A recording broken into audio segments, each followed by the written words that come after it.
Apakah dengan melakukan tes swab antigen, tes swab PCR, atau rapid test antibody bisa menggantikan memakai masker?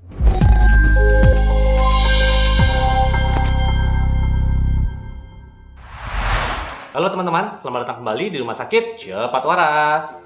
Pada episode kali ini, saya Dr. Aldo, spesialis penyakit dalam, akan membahas sebuah topik yang lagi hot nih ya, di mana banyak orang, khususnya para public figure yang tayang di publik ya, entah di TV, di YouTube, dan di mana saja gitu ya, sedang ribut nih, berdebat apakah tes-tes yang mereka lakukan itu bisa menggantikan peran masker, sehingga mereka tidak perlu pakai masker.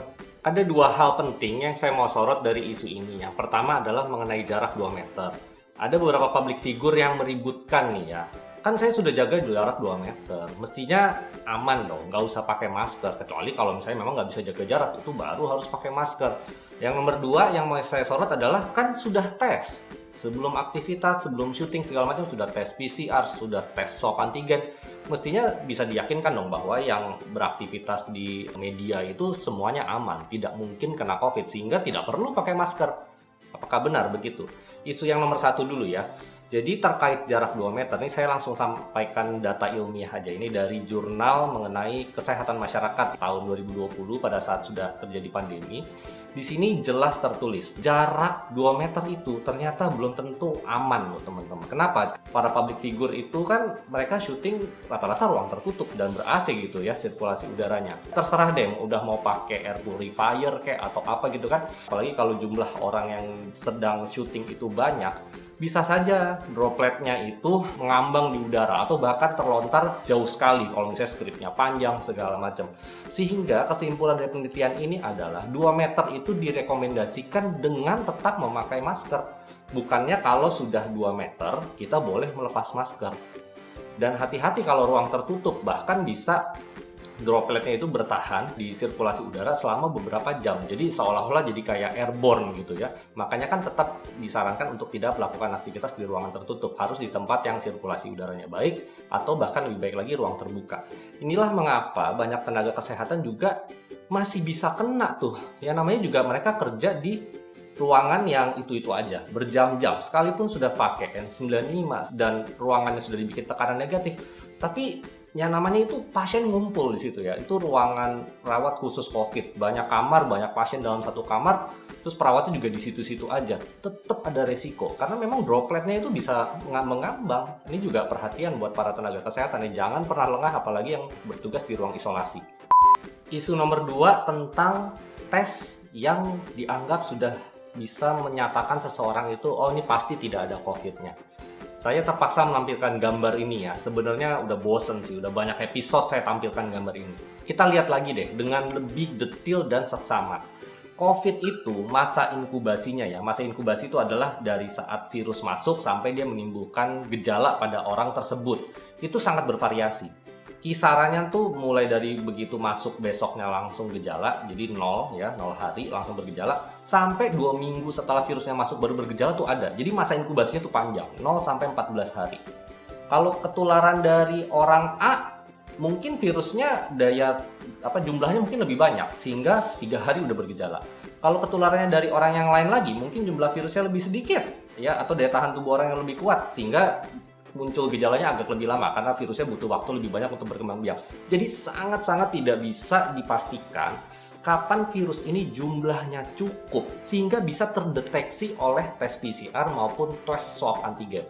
Makanya itu kalau teman-teman lihat ya, di 2 minggu ya, week -2, week -1, sebelum muncul gejala, tuh tulisan di atas ya, before symptom onset, detection unlikely. Jadi kalau misalnya dilakukan tes di saat virus sudah masuk nih ya, dan sebenarnya sudah bisa mulai menularkan loh ya, tapi jumlahnya belum terlalu cukup bisa terdeteksi dari swab, itu hasilnya nanti negatif. Nggak mungkin kan seseorang itu di swab tiap kali ketemu orang yang baru. Itu sangat-sangat tidak mungkin. Di swab itu tidak nyaman, makan biaya. Jadi, aduh, jujur ya, saya harus bilang omong kosong kalau misalnya hanya mengandalkan, oh saya tiap hari datang ke lokasi syuting, di tes swab, saya negatif, saya bebas, hore, aman. Padahal sebelumnya dia baru ketemu siapa, kemarin habis pulang syuting ketemu siapa, yang nggak tahu status COVID-nya gimana, bisa saja OTG, atau sekarang ini disebut dengan tanpa gejala. Jadi tidak bisa teman-teman ya, sangat-sangat tidak bisa. Hasil negatif itu menandakan kita pasti tidak ada COVID. Kalau gitu buat apa kita tes dong? Udah buang duit mahal, tapi belum tentu kalau kita negatif pasti negatif. Ngapain dong? Buat apa pemerintah suruh testing-testing? Ya itu pertanyaan yang sangat wajar. Nah jawabannya begini. Nomor satu, tes-tes itu memang tujuannya untuk diagnostik. Ingat ya, untuk diagnostik. Diagnostik itu biasanya kita kerjakan kalau apa? Kalau orangnya bergejala. Atau dalam kasus COVID ini, karena ada istilah orang kena COVID tapi tidak ada gejala, kita pakai juga tes-tes diagnostik tersebut untuk melacak mereka yang kontak. Ya, tolong dicamkan ya. Jadi bukan untuk screening sebenarnya. Sampai saat ini tuh tes swab antigen, tes PCR ya, rapid antibody gitu ya. Itu sebenarnya tidak terlalu direkomendasikan untuk screening. Ya karena itu masih ada risiko kelolosan atau yang kita sebut dengan false negatif. Hasilnya negatif padahal sebenarnya dia ada. Mungkin karena dia tesnya kecepatan, mungkin karena jumlah virusnya di rongga hidung atau rongga mulut belum terlalu banyak sehingga nggak dapat, atau cara ngambilnya salah sehingga nggak dapat. Makanya kan tes-tes tersebut tidak ada yang 100% akurat. Kalau begitu kenapa masih harus dipaksakan sebelum bepergian screening segala macam, tes-tes itu dipaksakan gitu. Yang mau nggak mau teman-teman. Kalau misalnya ada 100 orang nih ya di screening blind gitu ya, secara acak gitu ya, mungkin 50-nya positif COVID nih sebenarnya. Tapi pas diperiksa hanya ketangkep 15 atau 20 karena yang lain false negatif karena belum jumlah virusnya belum cukup. Ya masih mending dibanding semuanya kelolosan tidak di screening. Dan mau nggak mau kan bayar tuh, masih ada biayanya. Ya mungkin dengan adanya biaya-biaya tambahan tersebut membuat orang jadi berpikir dua kali kalau mau melakukan mobilitas, bepergian yang mungkin tidak perlu-perlu banget segala macam, itu jadi lebih urung. Sehingga memang diharapkan ini 5M ini berjalan. Utama itu memang 5M, paling murah itu 5M.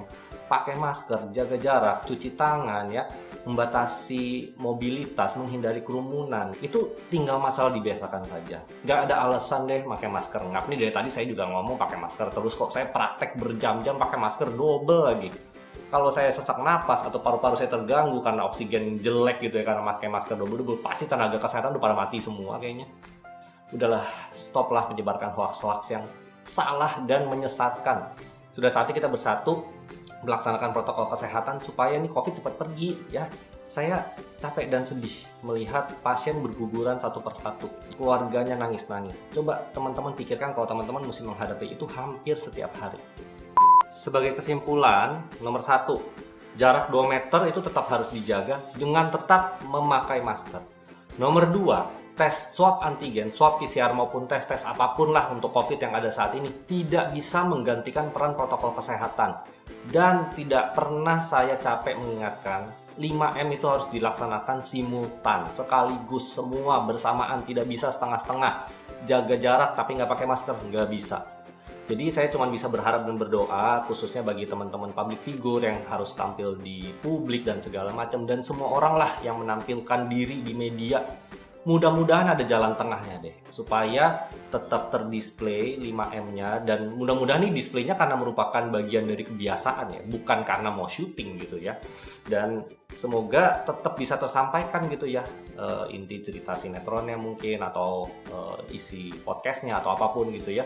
Karena please jangan sampai kena, jangan sampai kena. Tujuan utamanya adalah jangan sampai kena. Jadi saya berdoa semoga kita semua tetap sehat, selalu dalam perlindungannya. Makin waras, selalu waras, menjadi sobat waras di channel Indala. Like, komen, dan subscribe ya, share apabila merasa konten ini bermanfaat. Dan sampai jumpa di episode Rumah Sakit Cepat Waras berikutnya. Bye-bye. Pasien berikutnya. Wah, khusus Bapak kalau mau konsultasi, lepas maskernya dulu ya. Soalnya pertanyaan konsultasi jadi nggak kelihatan. Aduh. Ini pasien pada kemana ya, sepi amat. Ada sini swab udah digratisin. Kok pada nggak ada yang mau datang ya? Jadi mesti putar otak lagi deh buat cari bisnis lain.